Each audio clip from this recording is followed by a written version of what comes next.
Hey, Ian, I've seen your stuff on the Sunday to Scratch, and I've obviously watched all your episodes, and I've seen a bit of stuff in your swing, and that's why we had like a little conversation on Instagram, and I'm obviously here to kind of help you with your swing, guide you through everything that you need to do in order to achieve your goals and get down to scratch as quickly as possible.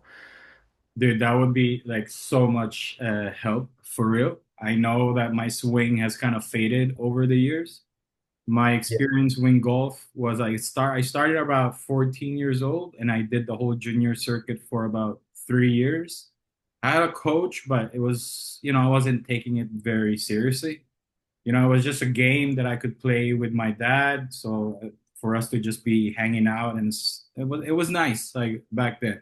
But since then, Yeah. I was just kind of just fixing my own swing, watching videos, and I got into the habit of those like you learn a new thing and then you implement it, and then the next month there's a new thing, then you Yeah. keep adding it, and Yeah. just next thing you know, dude, what was my original swing? Like my Yeah. feels have been like completely different now. I don't feel the same thing. Yeah, it's weird. So I appreciate you being here, Dan, for real. Yeah, for sure. Yeah, I see that a lot. I mean, just that entire stuff with like changing the next trend, and especially with you being on social media so much, I've had the same thing. You see like so much great swing content from so many great coaches, and all of a sudden you think, okay, this is the next idea, and after a bad round, you think this is going to change my game, and then 1 week after that, this is going to change my game, and all we're basically doing is just confusing our brains, which is like why my coaching philosophy is just building solid practice plans and then making sure you stick consistently to those things and actually finding the root cause because that can be very different for like everyone. Some people struggle in their swings because they have something going on in their takeaways. For some people, it might be later. And every once in a while, one of those Instagram videos is going to work perfectly. But because we're all different, it's always great to have like a proper coach look at you and get yourself a great plan to make sure that you actually can improve long term. Because we always have to remember if we want to learn something, it takes time, just like everything, just like we want to learn a new language, we want to learn a new skill, it's not going to happen overnight.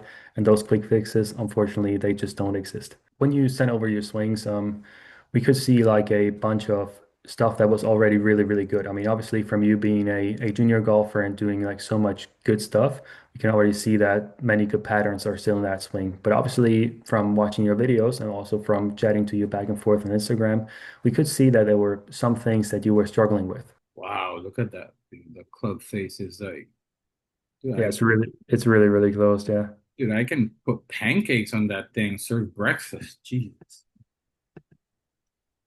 you could. Dude, as soon But as I that, saw that, I was like, oh my God, Danny's gonna have a day. yeah, I mean, it's so let's go through your golf swing. So basically, you've been sending me a couple of videos and I've been going through them on Skillest, and we're just going to go through that breakdown again. So first thing that we can see in this position is obviously how the club head is too far behind the hands. Ideally, we would want it to be somewhere in that green circle, but yours is just a little bit too far behind. That is basically going to cause, if we going to scroll forward here a little bit, that is basically going to cause your club to go one, a little bit behind you, two, be a little bit across the line, which is why we can see how your club head here is a little bit inside of the hands. And that momentum that we can basically see with this red arrow goes towards the golf ball. So basically, your club wants to go over the top because we're not swinging in still frames, we're swinging always in momentum. That means that the club cannot stop and it needs to go a little bit over the top with this position. Also, what we can see, and which I think is one of the biggest things, is that closed club face at the top. Basically, what we can see in this picture is the club face being super, super close. So with that close club face, we've always already got the issue of the left miss built in the backswing. Now, could you still technically hit a golf ball with a club with a close club face at the top? Yes, of course. I mean, you could still like side bend it like crazy and move like Dustin Johnson through the ball. That will be a possibility, but that is not a possibility for most people, which is why copying tour players and trying to swing it like a favorite pros usually just doesn't work because essentially nobody moves the same. We all move differently, so we've got to find the right way to swing for our body and for what we can do for the amount of time that we can practice. And for you, that certainly is having a better club face at the top. You've just mentioned that you could put a pancake on there, and I completely agree. So that definitely needs to be fixed because unfortunately, if we now kind of like take you down a little bit further, we can now start to see how the club then starts to steepen up. So ideally at this point, we would want the club to be in a position where it will be somewhere on those green lines. The club doesn't need to be super shallow, and I'm not a big fan of doing like a massive shallowing move. But if the club is that steep, it requires a different reaction on the way down, which is also something that we talked about, and that is that you've got a little bit of early extension in your swing. Now, early extension and particularly extension isn't in itself a bad thing because we need to extend in order to create power, but early extension also causes a few issues. That is mainly that we're not able to make solid contact. It basically means that you have to probably flip very hard with your hands, which is obviously not good for consistency. And it also basically takes away all the space that you've had at address, which again makes releasing the club properly very, very hard. So people who early extend typically have issues with having the right start line and also with controlling just basically anything like from phase to path to strike location. But if we look at you, we can actually see how that early extension seems to be helping you because that early extension basically gets you into a position where the club kind of shallows out a little bit. So when we take you back here a couple of frames and we just let this play through, you can see how now we've got that green line. We can see how you move away from that green line slightly. And as you're moving away from that green line, the club actually shallows out and gets into a better position. So for you, the early extension is not something that you do and that's like a random mistake. For you, the early extension is actually a reaction of what's happening before that, which is very, very important to know because you cannot fix your early extension without actually fixing the root cause of that early extension. Because if you weren't to early extend, you would actually hit the ball significantly worse. So early extension is just your reaction as an athlete to be able to hit the ball better. And so many people like vilify it and say, okay, early extension is the worst thing in the world, while actually it is a saving mechanism for most. And the underlying cause for you in that early extension is exactly this frame where we are in here. So this frame where we basically are just that little bit too steep. So we need that early extension to get back onto the ball. Also, if we just scroll back a little bit and look at this again, we have this very, very close club face. And from that very, very close club face, it is also a mechanism in that early extension and throwing the club behind you that is going to open that club face slightly up for you.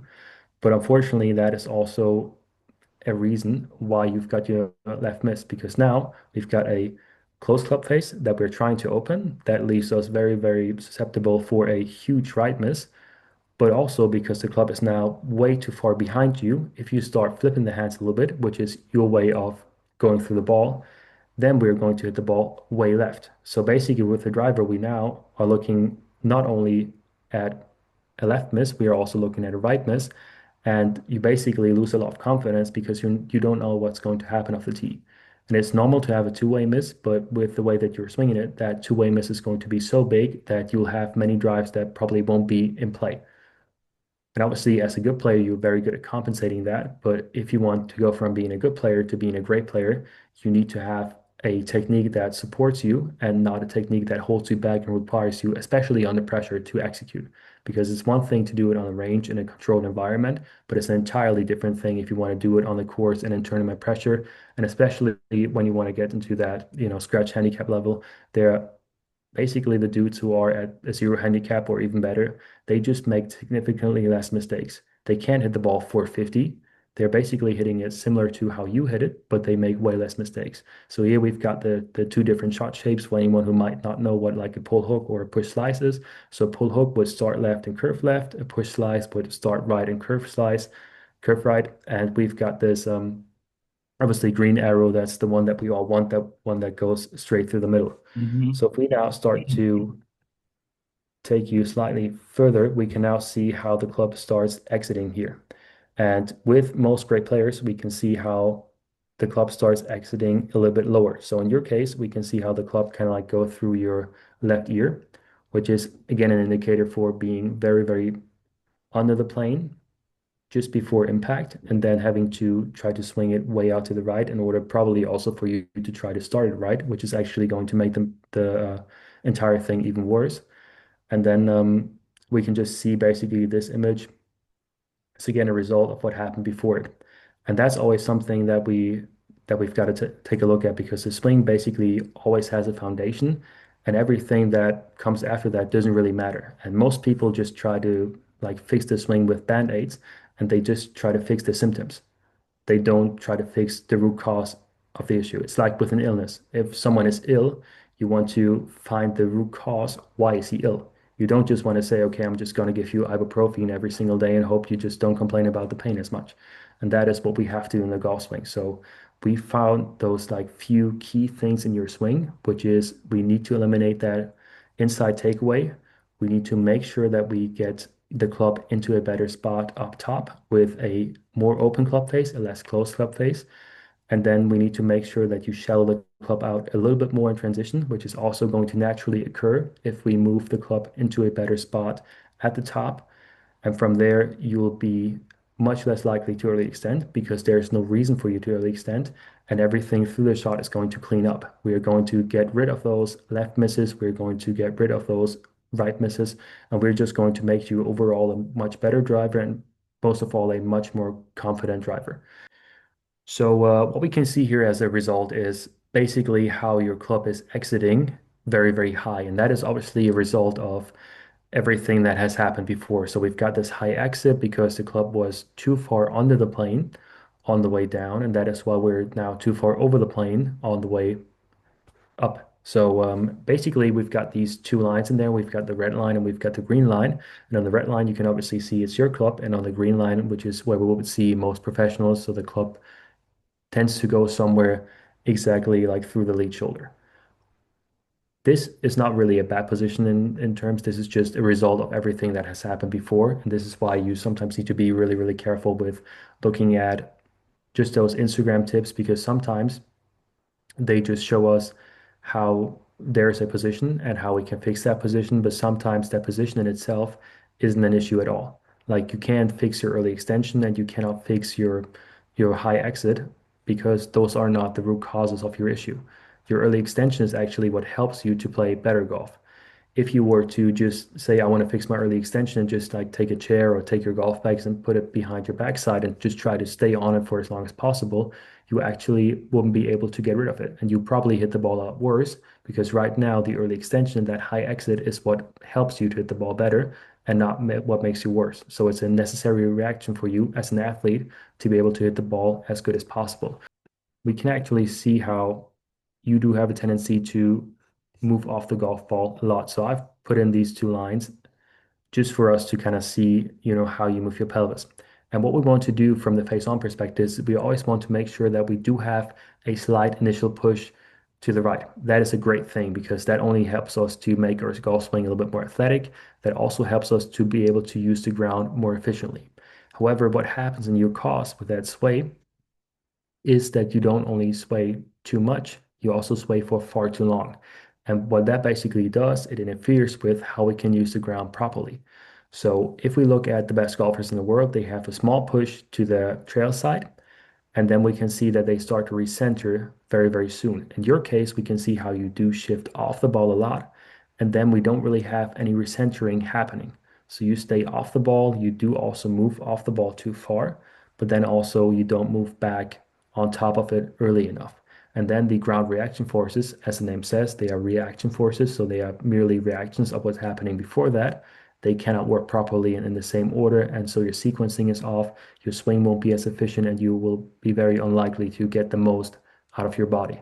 And that is why we can sometimes see swings looking more effortless, and we can sometimes see quote unquote weak people hit the ball a long way. I've got juniors at my club who are like 14 years old and they are like 120 pounds soaking wet, and they're able to hit the ball very, very far just because they use the ground very, very efficiently. In your case, you're obviously much stronger, but you just cannot use the ground as efficiently as possible yet.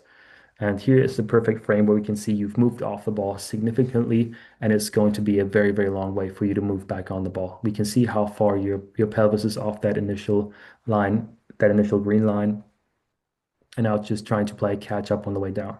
So we don't load properly into our lead leg. We now have got that early extension. Early extension basically just refers to extending too early. So it's always good to know that. So you need to extend, but you're just doing it way too early. And you're also doing it at a point where you basically cannot push off the ground properly because you haven't loaded into the ground.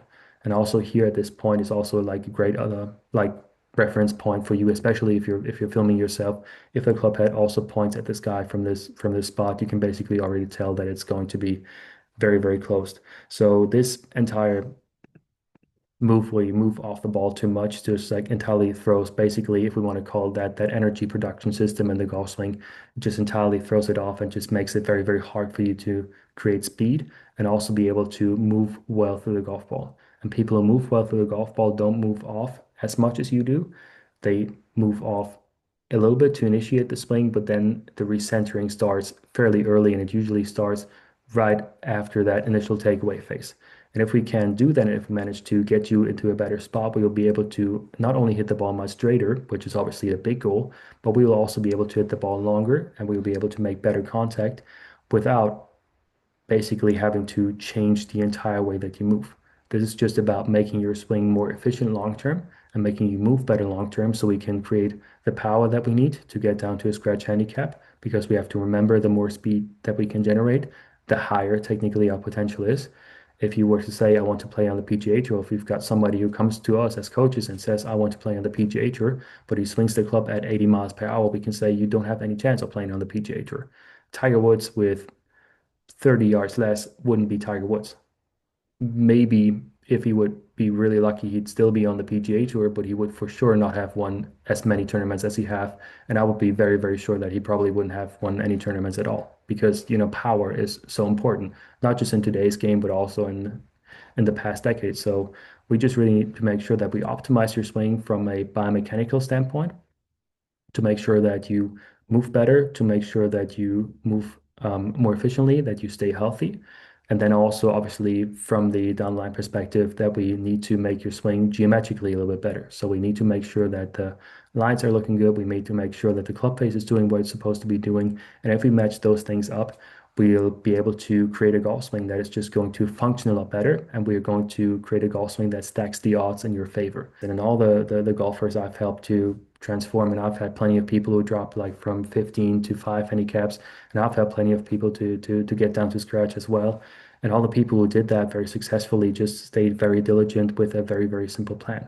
And again, I've got people who play down to a zero handicap who practice 2 or 3 times a week, and they've got really, really basic plans. To become like a scratch player? Like, what are the minimum things that I need to be doing on the course? Like, whether it's like, should I be driving the ball at least 250 yards? These are the most like minimum things that you need to be doing in order for you to become a scratch. We always have to think of it, and you just mentioned what are the minimum requirements if I want to be a scratch golfer. And we always have to think of there's no minimum, but there is an average. You can either be better than average in certain parts or worse than average. And for example, if we look at driving distance, the average scratch golfer hits it 267 yards off the tee.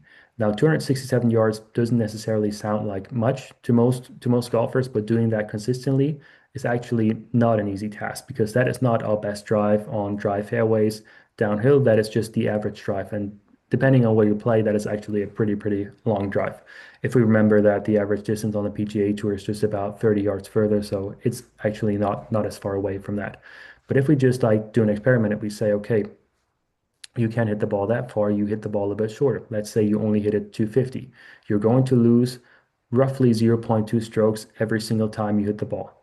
So already you're losing strokes to that player. And if we do that, let's say on 10 holes we hit the driver, that means you've already lost 2 shots just with your driver because you can't hit it far enough. You both hit it straight enough, but you just can't hit it far enough. So now you've lost 2 strokes. So now we've got to be significantly better in other parts of your game. So now you need to outperform that other zero handicap golfer on the greens. Let's say you need to do 2 putts less. But if you were to putt 2 putts better than an average scratch golfer, you would almost be at a PGA Tour level. So this That's is the where we can. difference. Only two putts. Wow. Mhm. Okay. It's not only 2 putts, it's obviously also better approach shots and Yeah. longer driving and stuff like that. But if we look at purely at putting, That will be the difference. And it's always, we always say only two putts. But honestly, if we say the difference between a scratch golfer and a tour pro, let's just call it a zero handicap to a +6 handicap, are only 6 shots. Even though we know tour pros are probably a little bit better, but that's just for the sake of the argument, keep it like this.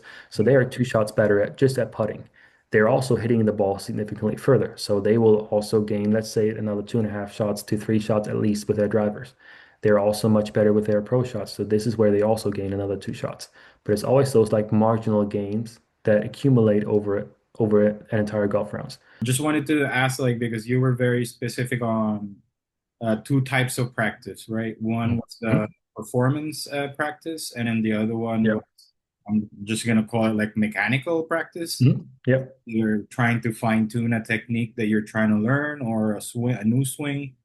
Yep. So these two things, that's the hardest part about like making changes, right? Is because it's very technical in the beginning, Mhm. then you have to bring this technical swing that you learn, and then now you just have to perform it in a tournament or a casual round for those weekend warriors like I was. How do you translate the range? I guess like if you can describe, like, it should be a very different mindset when I'm in the technic and mechanical practice, and then now you're switching to performance. Like what types of things I should be just thinking? Am I aware? Okay, I still have to make sure that when I put it on P1, my toe is looking up so that I Mhm. make sure that I'm not closing the club face as soon Mhm. as I turn. You know, like these type of things. Like Yeah. how am I going to be able to do that?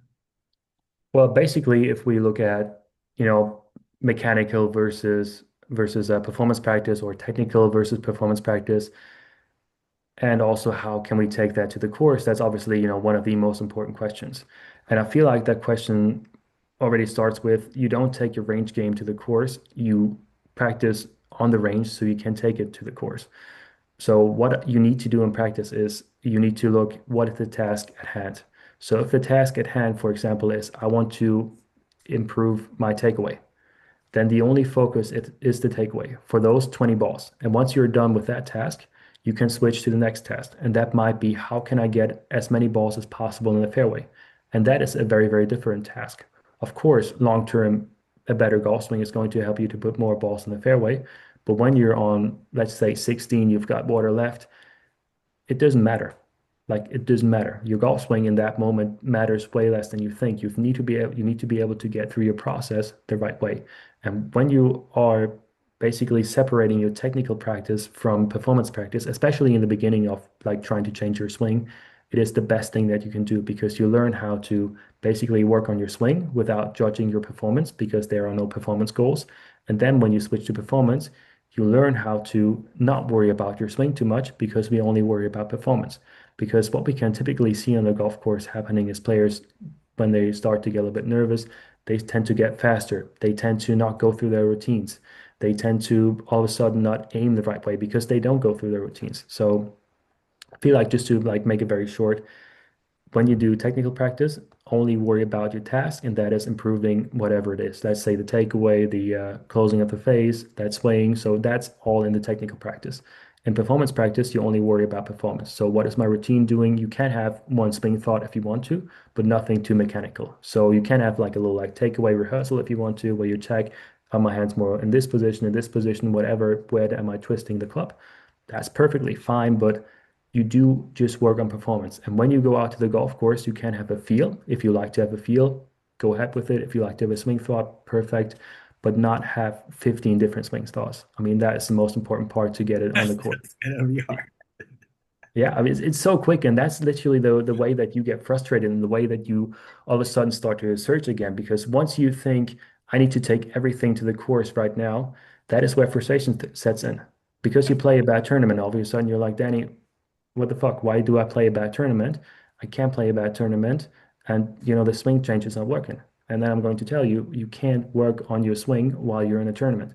Your task is not making the prettiest golf swing in the tournament. Your task is to win the damn trophy.